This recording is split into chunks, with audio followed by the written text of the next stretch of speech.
नमस्कार, स्वागत है आपका टीएफटी इंडिया में। मैं पूर्णिमा मेहरा और आप देख रहे हैं देश की बड़ी खबरें। सीएम उमर अब्दुल्ला ने दिया बड़ा बयान। जम्मू कश्मीर के मुख्यमंत्री उमर अब्दुल्ला ने कहा, मैं जम्मू कश्मीर के लोगों को आश्वस्त करना चाहता हूं कि अब उनकी समस्याओं को सुना जाएगा और उनका समाधान किया जाएगा। नतीजों की घोषणा से पहले ही कुछ लोग अफवाहें फैला रहे थे कि जम्मू के लोगों की अब उपेक्षा की जाएगी क्योंकि उन्होंने नेशनल कॉन्फ्रेंस के उम्मीदवार को नहीं चुना। मैंने कहा कि यह सरकार सबके लिए काम करेगी और इसमें सबके प्रतिनिधि होंगे। हम सिर्फ अपने मतदाताओं की नहीं बल्कि जम्मू कश्मीर के सभी लोगों की जरूरतों को पूरा करेंगे, ऐसा उमर अब्दुल्ला ने बयान दिया है। आपको बता दें कि उमर अब्दुल्ला कैबिनेट ने शनिवार को जम्मू कश्मीर को पूर्ण राज्य का दर्जा बहाल करने के लिए एक प्रस्ताव पारित किया है। कैबिनेट ने मुख्यमंत्री उमर अब्दुल्ला को इस मामले को प्रधानमंत्री नरेंद्र मोदी और भारत सरकार के समक्ष उठाने के लिए भी अधिग्रहित किया है। इस प्रस्ताव के पारित होने के बाद सीएम उमर अब्दुल्ला आने वाले दिनों में पीएम और केंद्रीय मंत्रियों से मिलने नई दिल्ली जाएंगे। वहीं ये बात भी सामने आई है कि जम्मू कश्मीर का पहला विधानसभा सत्र 4 नवंबर से श्रीनगर में शुरू किया जाएगा, जबकि 21 अक्टूबर को विधायक शपथ लेंगे। इंडिया गठबंधन में सीटों को लेकर सामने आया राउत का बयान। शिवसेना यूबीटी सांसद संजय राउत ने कहा, रमेश चेन्निथला मतोश्री आए थे और हमने उद्धव ठाकरे की मौजूदगी में चर्चा की। 2 दिनों से रुकी हुई चर्चा आज दोपहर 3 बजे फिर से शुरू होगी। हमने तय किया है कि देर रात तक चर्चा पूरी हो जाएगी और हमारी सीट शेयरिंग को अंतिम रूप दे दिया जाएगा। समाजवादी पार्टी हमारे साथ है और कल उद्धव ठाकरे और अखिलेश यादव के बीच बातचीत हुई।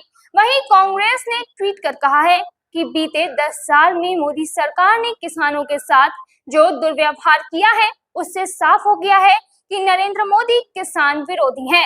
सत्ता में आते ही सबसे पहला निर्णय मोदी सरकार ने लिया कि यदि राज्य सरकार धान गेहूं पर किसानों को एमएसपी पर 150 रुपए का बोनस देगी तो हम अनाज एमएसपी पर खरीदना बंद कर देंगे। दूसरे निर्णय में कांग्रेस सरकार के किसानों की भूमि का उचित मुआवजा कानून को रौंदने के लिए 3 अध्यादेश लेकर आए। शराबबंदी को लेकर लल्लन सिंह ने दिया बयान। केंद्रीय मंत्री और जेडीयू नेता राजीव रंजन लल्लन सिंह ने कहा, शराबबंदी एक नीति है और उस नीति का आप सर्वे करके देखेंगे कि इससे ग्रामीण क्षेत्रों के में लोग खुश हैं, दुर्घटना में कमी आई है, लोग सड़क पर सुरक्षित महसूस करते हैं। इसी बीच अगर कोई गड़बड़ी होती है तो वह पकड़ा भी जाता है।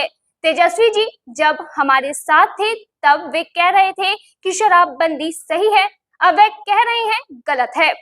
बिहार में जहरीली शराब त्रासदी पर बिहार के उप मुख्यमंत्री विजय कुमार सिन्हा ने भी बयान दिया है।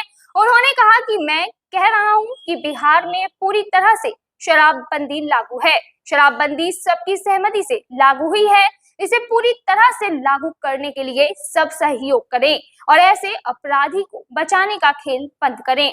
वहीं दूसरी तरफ पूर्णिया से निर्दलीय सांसद पप्पू यादव ने कहा कि जब सरकार समय समय पर नीति बदलती है तो सरकार अवैध शराब को लेकर कोई कानून क्यों नहीं बनाती। अगर मैं कभी सत्ता में आया तो सबसे पहली बात मैं इतना करूंगा कि अवैध शराब बनाने और बेचने वाले को आजीवन कारावास की सजा दूंगा और उस क्षेत्र के सभी अधिकारियों को बर्खास्त कर दूंगा। जेल से बाहर आने के बाद भड़के सत्येंद्र जैन। दिल्ली के पूर्व मंत्री सत्येंद्र जैन ने कहा, तिहाड़ जेल में हर जगह कैमरे लगे हैं, किसी और की फुटेज क्यों नहीं मिल रही है। ये कह रहे हैं सत्येंद्र जैन शानदार खाना खा रहे हैं, मैं वहां कैंटीन से खरीद कर खाता था, मैं बिल भी दिखा सकता हूं, वहां सबके लिए बिस्लरी का पानी मिलता है, खरीद कर भी पी सकते हैं। जिस वीडियो की बात हो रही है वो मेरी सर्जरी के समय का है, ऐसा सत्येंद्र जैन ने कहा है। उन्होंने कहा है कि डॉक्टर ने बेड रेस्ट को कहा था, लोग कह रहे हैं कि मैं मसाज करा रहा था लेकिन वो फिजियोथेरेपी हो रही थी, कभी किसी ने पूरे कपड़े पहनकर मसाज कराया है, उन्होंने ऐसा सवालिया लहजे में कहा है। गिरिराज सिंह के बयान से मचा बवाल। हिंदू स्वाभिमान यात्रा पर केंद्रीय मंत्री गिरिराज सिंह ने कहा, जिनको मेरी बात से ऐतराज है, मैं उनसे निवेदन करता हूं कि 10 दिन के लिए कटिहार, पूर्णिया, अररिया, किशनगंज में आकर रहें। तब पता चलेगा कि लव जिहाद किसको कहते हैं। पहले केवल लड़कियों का होता था, अब लड़कों का भी हो रहा है। किसको लैंड जिहाद कहते हैं? अगर देखना हो थूक जिहाद तो सुन ही लिया है। शिक्षा जिहाद भी बेगूसराय में है। मेरी संस्कृति, धन, धरती और धर्म तीनों खतरे में है। इसलिए आज मैं हिंदुओं से कह रहा हूं, धर्मो रक्षितः, तुम धर्म की रक्षा करो, धर्म तुम्हारी रक्षा करेगा। संगठित हिंदू, सुरक्षित हिंदू, ऐसा गिरिराज सिंह ने अपने बयान में कहा है। तो फिलहाल इन खबरों में बस इतना ही। फिर मिलेंगे नई खबरों में, तब तक देखते रहिए TFT इंडिया। धन्यवाद।